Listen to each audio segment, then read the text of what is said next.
Some of the issues we have with our cars are cosmetic, but when issues relate to safety, you've got to take those matters seriously. Something you can't do if you don't know how serious the problem is. It sounds like that's a quandary for one viewer. We'll get to her question first. Let's welcome back the owner of Certified Transmission, Peter Fink. Hi, good to see you, Peter. Hey, how are you guys? How was your weekend? No, always a great weekend, you know. Yeah. So definitely, I was out playing out west in the snow or whatever. I should have went maybe to Boston, but I went up to the Tetons to go snowmobiling. Oh, that's cool. Yeah. You've got an exciting life. Oh, a little Always bit. somewhere. You know, try to. Glad you made it back to work town hard, today. you got to play hard, you That's know. right. So That's a good rule to live by. Let's get to this That's first question. Melissa, she's up first, and she writes, how hard is it to replace seals, particularly on the trunk? Mine leaks just on one side when ice melts or it rains too hard. I have a Chevy Impala. Well, the first thing I would recommend to look at is to see if there's an adjustment that's out of whack, okay?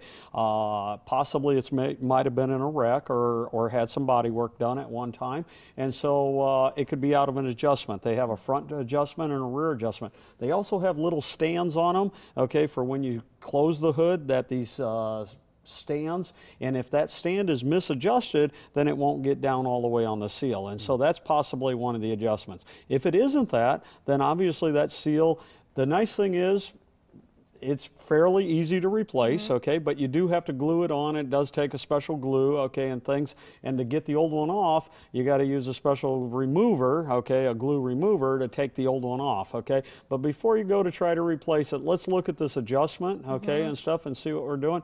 Believe it or not, one of the funny ways to do it is with somebody's help, okay, take everything out of the trunk, lay in the trunk, have someone close it when it's daylight out, and see if you can see any light coming through, okay, and stuff anywhere, all right? And if you can, then you might try adjusting it, okay, by loosening up the bolts and pull it down a little bit, that it'll get snugger on that one side. Instead of using water or water hose or something like that.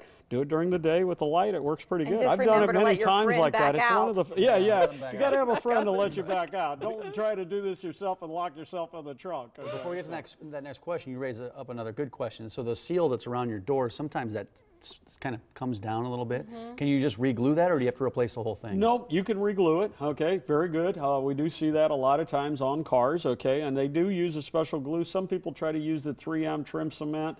It kind of works, but go to the auto parts store, get the right glue for it. I don't know the exact name for it, okay, and stuff, but you want to get the right glue, otherwise it isn't going to last, okay, and stuff. Good advice there, Peter.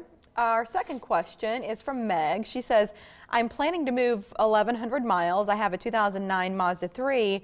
Do you recommend towing or driving it? Is it worth the extra expense to keep those miles off it? You know, at 1,100 miles, I would say no. Actually, you possibly could even create yourself some more problems if you tried to tow it, okay, if you didn't tow it properly. Some people will try to use a tow bar, and if you use that to hook to the front bumper, sometimes you do some damage, okay, to the front of the car.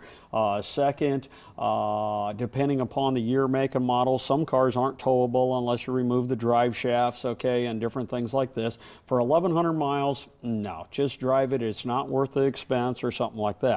On a different note, you know, if you're going to take a long vacation and you know you're going on a long trip or something, sometimes it is a good idea to rent a car, okay, if you don't want to put 2,000 or 3,000 miles on your car, okay, and stuff, especially if it's only going to be over a short period of time, like a week or something, okay. 1,100 miles, you're moving, it's not worth the expense to get a trailer. Second, your gas mileage is going to drop so drastically with the tow vehicle, it's definitely not worth it, okay. Just drive it, nothing will happen, okay. Highway miles are always easy on a car, you know, so no big deal. Okay, we got a squishy brake question coming up here right now. It comes from Carol. She says, I'm on my original brakes on my 2011 Kia Sorento, 54,000 miles. They're starting to feel squishy, but still work fine. When should I replace as to avoid paying more for waiting too long? Well, we started out, this is a safety concern. Brakes are always a safety concern to me, and tires, okay? Two of the most important, in steering, obviously, okay? And so you don't want to mess around.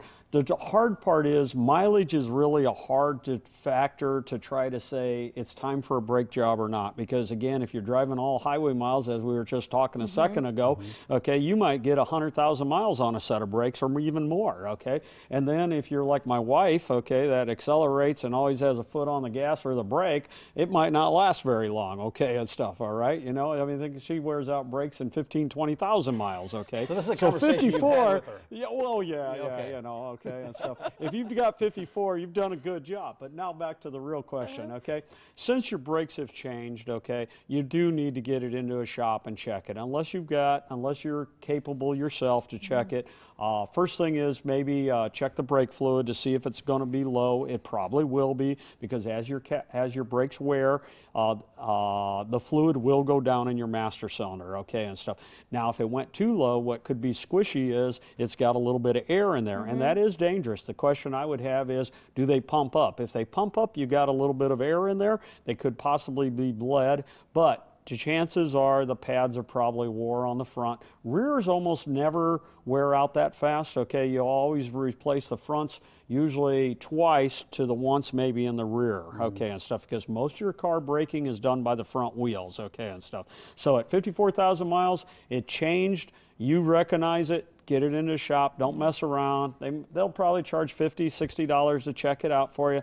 Probably the best money. You don't want to get in an accident and find out later that you had a major problem. Second, it'll be cheaper, okay? I mean, even though you're going to have to spend some money to repair it, if you let it go too far, it'll start wearing out rotors and everything else and calipers and stuff. And I mean, you know, I've heard stories where brake jobs are $2,000, $3,000, almost the price of transmission sometimes, okay? And I'm going, wow.